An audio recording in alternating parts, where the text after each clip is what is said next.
पाठ कीता है, जप कीता है, अमृत वेले उठिया है, कहंदे अज पाठ ते बड़ा कीता है, जब तक ते बड़ा कीता है, होया ते कुछ भी नहीं।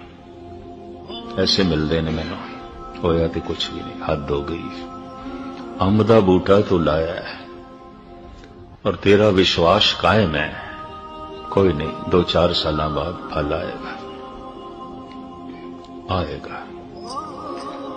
मैं अर्ज करा, हो सकता है जमीन ते बोया होया बीज व्यर्थ भी चला जाए, कई बीज नहीं पुंगरदे,